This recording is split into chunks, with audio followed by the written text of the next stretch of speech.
Back to books with Shivani Khare में आप सबका स्वागत है, अभिनंदन है, वेलकम है।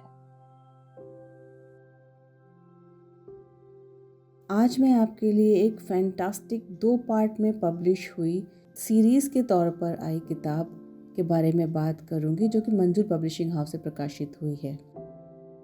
इस साल में एक बहुत ही चर्चित उपन्यास कलेक्टर साहिबा यूपीएससी वाला लव सीरीज का दूसरा पार्ट पब्लिश हुआ और खूब सफल हो रहा है, जिसकी हजारों कॉपियां बिक चुकी हैं और पाठक इसे खरीदकर पढ़ रहे हैं और खूब पसंद कर रहे हैं। 2 पार्ट्स में यह बेस्ट सेलिंग उपन्यास भारत के हर उस नवयुवक की कहानी है जो बड़े सपने देखता है और समाज और दोस्तों के ताने सुनकर भी अपने लक्ष्य के प्रति दृढ़ रहता है। प्रेम, करियर और आत्मसम्मान के ऊहापोह को खूबसूरती से बुनता यह उपन्यास पाठकों को यह सोचने पर भी मजबूर करता है कि क्या प्यार और करियर एक साथ निभाए जा सकते हैं या किसी एक की बलि चढ़ानी ही पड़ती है। रिश्तों की पेचीदगियों और महत्वाकांक्षाओं के टकराव को इसमें बखूबी दिखाया गया है। इस किताब की तो हर कोई तारीफ कर ही रहा है, साथ ही इसके लेखक की भी हर तरफ तारीफ की जा रही है। जोधपुर के रहने वाले लेखक कैलाश मांझू बिश्नोई ने यूपीएससी की तैयारी के दौरान ये किताब लिखी, जो हर एस्पिरेंट की कहानी है। इसके पार्ट 4 पार्ट 2 में पेजेस तो अलग अलग हैं। पार्ट 4 में 164 है और पार्ट 2 में 208, लेकिन दोनों का प्राइस है 299 अलग अलग। और इसका कॉम्बो भी आ रहा है डिस्काउंट के बाद, जिसका प्राइस इस समय है ₹479। पौने 500 की सेट में इसकी कॉम्बो आ रहा है। अच्छा, किताब पढ़ने पर अगर दृश्य सामने आने लगे तो उससे बेहतरीन किताब कोई हो ही नहीं सकती ना। कुछ किताबों को पढ़कर ऐसा आनंद आता है जो वीडियो या ऑडियो देखने पर भी शायद ही आए। ऐसी ही है कलेक्टर साहिबा। इस किताब से एक सीख भी मिलती है कि चाहे जैसी भी परिस्थिति हो, सफलता मिलने या ना मिलने की आशा छोड़कर जब तक जान है तब तक लक्ष्य प्राप्ति की कोशिश करें।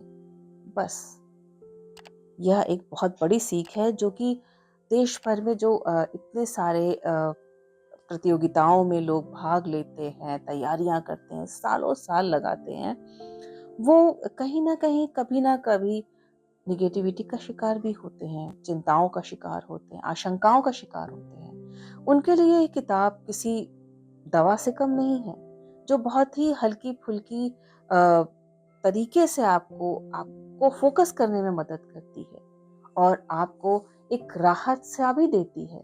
जिंदगी में उम्मीद मत तोड़िए, अपने संकल्पों को मत छोड़िए।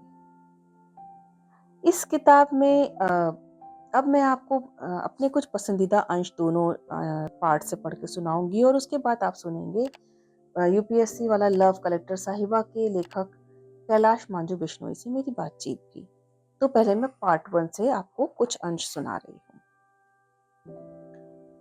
ये पेज 59 है। इसका टाइटल है प्री परीक्षा।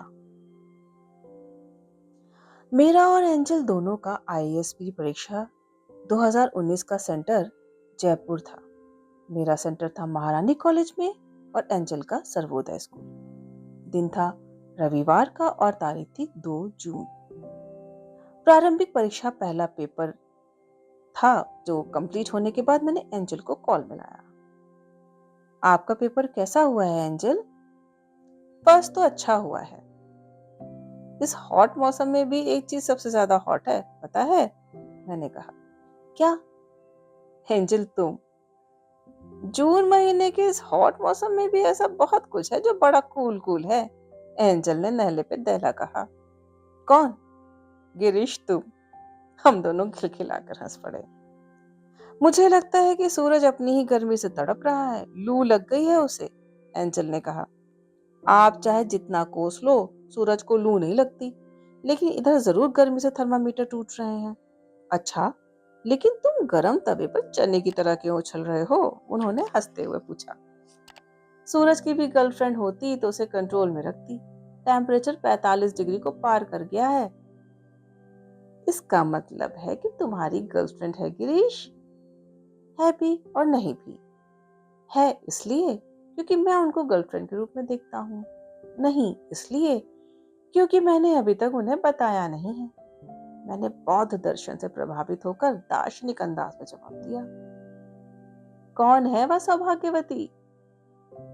चलो, सी सेट के पेपर के बाद में बात करते हैं। All the best. इसी में थोड़ा सा आगे जाकर के सुबह सुबह मेरा मित्र सुमित कोरोना की तरह मेरे रूम में घुसा। उनके घुसने के साथ ही मैंने सबसे पहले मेरे हाथों में सैनिटाइजर लगाया। उसके बाद सुमित को सैनिटाइजर पकड़ाते हुए कहा, डब्ल्यूएचओ ने पहले 20 सेकंड तक हाथों को सैनिटाइज करने की बात कही है भाई, सावधान। हर इंसान अपनी जिंदगी में एक बार यह कथन अवश्य कहता है कि एक दिन उसका भी टाइम आएगा। और दुख की बात यह है कि कोरोना काल में लाखों लोगों का एक साथ टाइम आ गया और वे अनेक चटक रंगों से भरी इस खूबसूरत दुनिया को हमेशा हमेशा के लिए अलविदा कहकर रुखसत हो गए। सुमित ने कहा, क्या ख्याल है लव गुरु? जिस तरह चेचक को माता का दर्जा मिला था, वैसे ही कोरोना वायरस को ससुर का दर्जा मिलना चाहिए कि नहीं? इस ससुरे ने सबके चेहरे ढकवा दिए। मैंने नल बंद करते हुए कहा, क्या आपको अब कोरोना से डर लग रहा है? क्या डब्ल्यूएचओ का कहना है कि हवा से कोरोना वायरस फैल सकता है? लव गुरु ने खुद डरते हुए पूछा। उम्र बढ़ने के साथ लोगों में मोतियाबिंद उतर आता है, लेकिन मेरे नैनों में मोतियाबिंद की जगह कोरोना वायरस उतर आया है। आजकल मैं लोगों को कोरोना वायरस भरी नजर से देखने लगा हूँ और मुझे चाहूं और अदृश्य वायरस ही दिखाई पड़ रहा है। 21वीं सदी की सबसे बड़ी तरक्की क्या मानी जाएगी? जब कोई गधे बेचकर सोए और सपनों में घोड़े बेचे, तो इसे 21वीं सदी की सबसे बड़ी तरक्की ही माना जाएगा। ऐसा दौड़ा जैसे घोड़ा फिर भी कहलाया निगोड़ा, तो क्या खाक दौड़ा? यूपीएससी के संदर्भ में इसका क्या मतलब हुआ? यही कि मैं पिछले 4 साल से हर दिन 10 घंटे पढ़ाई कर रहा हूँ और यूपीएससी प्री भी नहीं निकले, तो कहेंगे कि ऐसा दौड़ा जैसे घोड़ा फिर भी निकल आया निगोड़ा, तो क्या खाक दौड़ा? जैसे लव गुरु भाप। हम तीनों ठहाका लगाकर हंस पड़े। अच्छा, इस दुनिया में ईमानदार इंसान कौन है? बेईमानी से भरी इस धरा पर ईमानदार वही है जिसे बेईमानी का मौका नहीं मिला। तभी सुमित के दूर के अंकल जी का कॉल आया। पूछने लगे, आजकल क्या कर रहे हो? उसने जवाब दिया, जी बस सरकारी नौकरी की तैयारी कर रहा हूँ, जहां पर भी हो जाए। एसएससी का भी फॉर्म फिल किया है, बैंकिंग का भी आने वाला है, साथ में प्राइवेट जॉब भी ढूंढ रहा हूँ और शादी का भी देख रहा हूँ। अंकल जी ने फिरकी लेते हुए कहा, बस कर पगले, यूपीएससी प्रिपरेशन कर रहा हूँ को छुपाने के लिए कितने सारे झूठ बोले जा रहा है। आगे कुछ और लाइनें हैं जो मैं आपके लिए पढ़ना चाहती हूँ। जितना देख सकते हो उतना बड़ा सपना देखो, जितना सोच सकते हो उतना बड़ा सोचो, जितनी अच्छी आदतों को अपना सकते हो अपनाओ, जितना डटकर मेहनत कर सकते हो उतनी मेहनत किया करो, फिर एक दिन उतनी ही बड़ी कामयाबी मिलेगी जितनी आपने सोच रखी है। यह एक बहुत ही बढ़िया संदेश इस किताब में था। अब मैं आपको पार्ट 2 की तरफ ले जा रही हूँ और उसमें पहला जो चैप्टर है, एक अनकही कविता का एक हिस्सा सुना रही हूँ। उन्होंने धीरे से कहा, आज रात मेरे सरकारी फ्लैट पर चलना। उनके स्वर में एक अनजाना नशा था, एक जादू जो शब्दों से परे था। उनकी आंखों में कुछ था, कुछ अदृश्य खिंचाव जिसे अनदेखा करना मेरे लिए मुमकिन नहीं था। मैंने खुद को रोकने की कोशिश की, पर उनकी आंखों में छिपी वह चाहत, वह अद्भुत सम्मोहन मुझे मजबूर कर दिया। मैंने हिचकिचाते हुए सहमति में सिर हिलाया और वह मुस्कुराई। हम दोनों चुपचाप बाहर निकल आए, जैसे दोनों किसी अनकही साजिश का हिस्सा हों। शहर की रात भी गहरी हो चुकी थी, जैसे आसमान में अपनी रहस्यमयी चादर फैला दी हो। सड़कों पर खामोशी थी, लेकिन हमारे बीच एक अजीब सी उत्तेजना थी जो हर कदम के साथ बढ़ती जा रही थी। दिल्ली का एक पॉश इलाका, जहाँ ऊंची ऊंची इमारतों की कतारें हैं। सड़कों पर गाड़ियों की भीड़ तो है, लेकिन इस इलाके की सुकून भरी चुप्पी उसे अलग ही पहचान देती है। रात के 3 बज चुके थे। मैं और एंजल एक शानदार अपार्टमेंट के सामने खड़े थे। हाँ, यह वही फ्लैट है ना? तुम्हारी सहेली का? मैंने पूछा। हाँ, वही है। आज वह अपने किसी काम से बाहर गई है, लेकिन उसने मुझे चाबी दी है। चलो अंदर चलते हैं, एंजल ने सहजता से मुस्कुराते हुए कहा। दोनों फ्लैट की तरफ बढ़े। एंजल ने पर्स से चाबी निकाली और दरवाजा खोला। अंदर का माहौल ठंडा था, लेकिन खूबसूरती से सजी हुई चीजें और फर्नीचर की चमक से यह साफ झलक रहा था कि यह घर किसी युवती का है जो अपने हर काम को पूरी तरह व्यवस्थित रखती है। चारों तरफ नजर दौड़ाई और देखा कि हर चीज करीने से रखी हुई है। दीवारों पर कुछ खूबसूरत तस्वीरें टंगी थी जो कि दिल्ली यूनिवर्सिटी के उन सुनहरे दिनों की याद दिला रही थी। क्या देख रहे हो? लगता है इस घर की साज सज्जा ने तुम्हारा दिल जीत लिया है, उन्होंने मेरी ओर मुड़ते हुए हल्के मजाक के लहजे में कहा। यह जगह सचमुच बहुत अच्छी है। तुम्हारी सहेली की सजीली आदतें देखकर लगता है कि वह बहुत ही जिम्मेदार और स्टाइलिश है। हाँ, वह है भी बहुत मेहनती और व्यवस्थित। मैंने सोचा तुमसे मिलवाऊंगी, लेकिन आज वह बाहर है, एंजल ने सोफे पर बैठते हुए कहा। मैंने पानी का एक घूंट पिया, फिर एंजल को देखकर मुस्कुराया। हमारे बीच की चुप्पी में एक अलग सी गहराई थी, जैसे दोनों किसी पुरानी याद में खो गए हों। बाहर हल्की ठंडी हवा खिड़की से अंदर आ रही थी और मैंने महसूस किया कि यह पल कितना सुकून भरा है। तुम्हें यहाँ आकर कैसा लग रहा है? यह जगह कुछ खास तो नहीं, लेकिन मैंने सोचा कि हम दोनों यहाँ कुछ समय साथ बिता सकते हैं, एंजल ने थोड़ा पास आकर हल्की मुस्कान के साथ कहा। एंजल यह सुनकर हल्का सा मुस्कुराई और पास आकर बैठ गई कि मैंने बोला, तुम्हारा साथ समय बिताना मेरे लिए खास होता है, चाहे जगह कोई भी हो। जब तुम साथ होती हो तो सब कुछ बेहतर लगता है, मैंने एंजल की आंखों में झांकते हुए कहा। दोनों के बीच अनकहा संवाद था जो बिना शब्दों के भी पूरा हो रहा था। घर की दीवारें अब उन्हें देख रही थीं, जैसे वे इस पल को संजोने के लिए तैयार हों। दोनों के बीच एक गहरी समझ और प्यार भरा एहसास था। कमरे की दीवारें जो पहले ठंडी और निष्प्राण थीं, अब गिरीश और एंजल की हंसी ठिठोली और प्यार भरी बातों से गर्मजोशी से भर जीवंत हो उठी। ये वही पल थे जिनकी ताक में मैं हमेशा रहा करता था, जब सारी दुनिया की परेशानियां खत्म हो जाएं और बस मैं और एंजल और हमारे बीच वही सच्चा और मासूम प्यार बचे। उन्होंने मेरी तरफ देखा और बिना कुछ कहे कमरे में चले गए। मुझे लगा जैसे वक्त थम गया हो। मेरे दिल की धड़कनें तेज हो रही थी। मैं उनके पीछे पीछे चल पड़ा, जैसे किसी अनदेखे रास्ते पर चलने का साहस कर रहा हूं। मैंने एंजल से पूछा, यदि तुम हमारी कहानी में एक चीज बदलना चाहो तो वह क्या होगी? अगर मैं तुम्हारी कहानी में कुछ बदलना चाहूं, उसने धीरे से कहा। उसकी आवाज में एक गहरी भावनात्मक लहर थी। तो मैं उस पल को बदलना चाहूंगी जब हम पहली बार मिले थे। उस पल जब हमने एक दूसरे को देखा था और दुनिया जैसे ठहर गई थी। मैंने चौंक कर उसकी ओर देखा। क्यों? मैंने धीरे से पूछा, उसकी भावनाओं को समझने की कोशिश करते हुए। उसने लंबी सांस भरी और कहा, क्योंकि उस पल में मैं चाहती थी कि हम एक दूसरे को और भी बेहतर जान पाए। मैं चाहती थी कि हम एक दूसरे की आंखों में अपनी पूरी कहानी देख पाते, सिर्फ पहले मिलन के पल नहीं, बल्कि उस प्यार की गहराई भी जो उसके बाद हमें एक दूसरे के करीब लाया। उसके शब्दों में एक मिठास थी, जैसे किसी पुराने गीत की पुरानी धुन जो दिल को छू जाती है।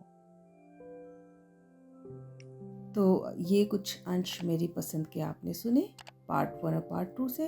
और आप सुनिए अब लेखक कैलाश मंजू बिश्नोई से मेरी एक बातचीत। नमस्कार Kailash ji, back to books with Shivani Khare podcast में आपका स्वागत है, वेलकम है। थैंक यू आपका समय देने के लिए।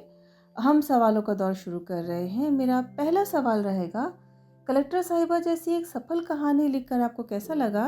नमस्कार मैम, आपने मुझे पॉडकास्ट में आमंत्रित किया, इसके लिए।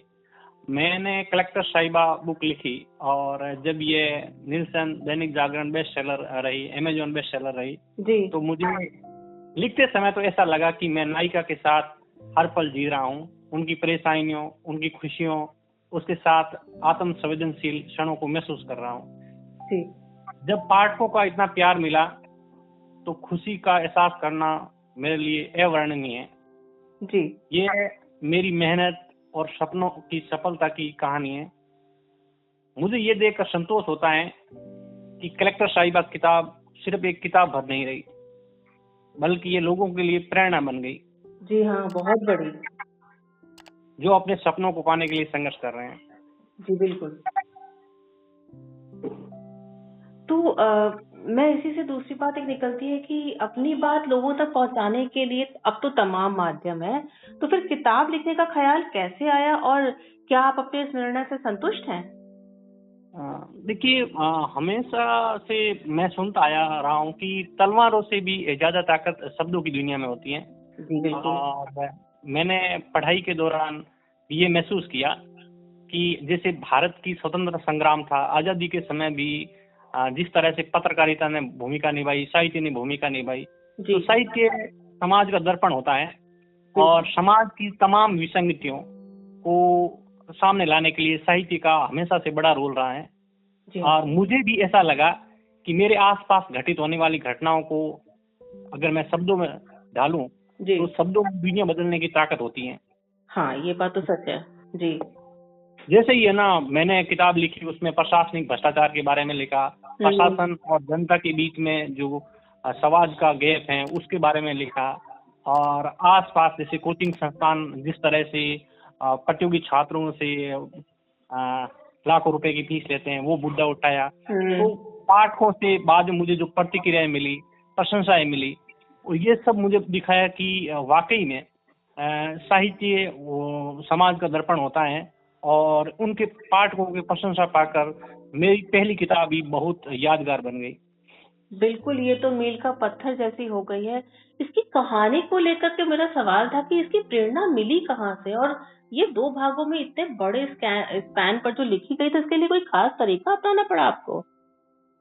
मैम, कलेक्टर साहिबा किताब के लेकर के मेरे दिमाग में, मैं जब यूपीएससी की तैयारी कर रहा था, मुखर्जी नगर, ओल्ड राजेंद्र नगर, तो उस समय जैसे ना 1-2 उपन्यास ऐसे थे जो मुखर्जी नगर की गलियों से निकल लेते। जैसे एक डार्क हॉर्स उपन्यास था और वो साहित्य अकेडमी अवार्ड से भी सम्मानित हुआ है।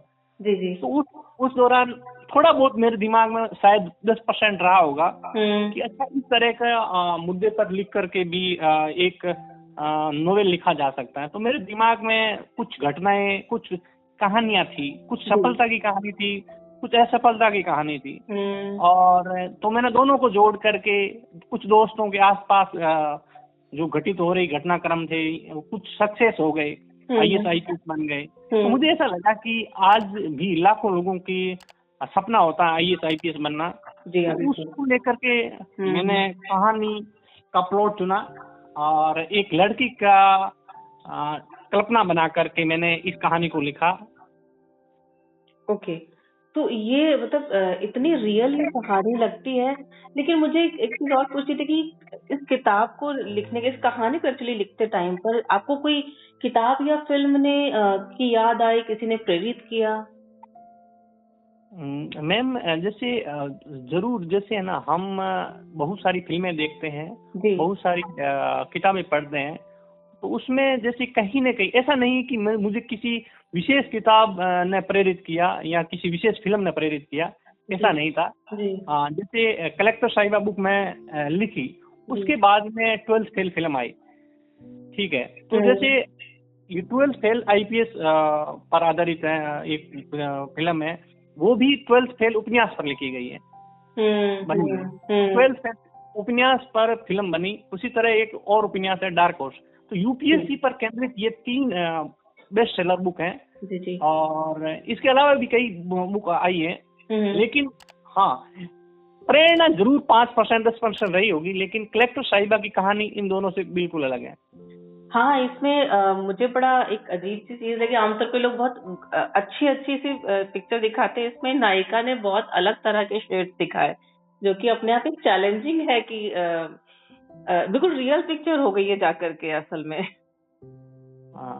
एक में क्या है कि जैसे कलेक्टर साहिबा का पार्ट 1 है, वो जैसे है ना, पाठकों को ऐसा लगा कि पार्ट 2 भी आना चाहिए, क्योंकि पार्ट 1 में जो आखिरी भाग था उससे पाठक चाहते थे कि ये कहानी अच्छी लिखे, लेकिन जो कहानी का अंत होना चाहिए वो दिखाया नहीं गया था। तो सस्पेंस रख दिया, और सस्पेंस के आधार पर पाठक चाहते थे कि कलेक्टर साहिबा बुक का पार्ट 2 भी आए।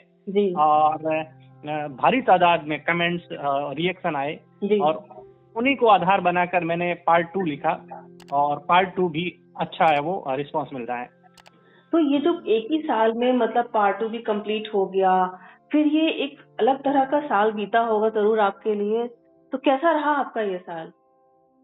मैम, मैंने इस साल मेरी 2 बुक आई। एक कंपटीशन एग्जाम को लेकर के यूपीएससी से रिलेटेड बुक है निबंध कोश, और दूसरा द कलेक्टर साहिबा पार्ट 2 आया। तो मैंने 2 बुक लिखी। इसके अलावा मैं कोचिंग और कॉलेज में पढ़ाने का काम भी करता हूँ।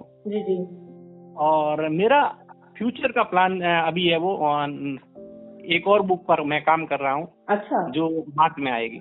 Okay, very good. तो यहाँ पे मैं अपनी बात को थोड़ा सा समेटते हुए आपको पूछना चाहूंगी कि आप अपने पाठकों के लिए क्या संदेश देना चाहेंगे नए साल के लिए? नए साल के लिए पाठकों को शुभकामनाएं। पढ़ते रहें, सीखते रहें, प्रेरित रहें, और जीवन में आगे बढ़ने का जो भी लक्ष्य रखा है उस पर अडिग रहें। बिल्कुल ठीक। मुझे इसी में चलते चलते एक सवाल और सूझ रहा है कि बुक पायरेसी के बारे में क्या आप कुछ कहना चाहेंगे?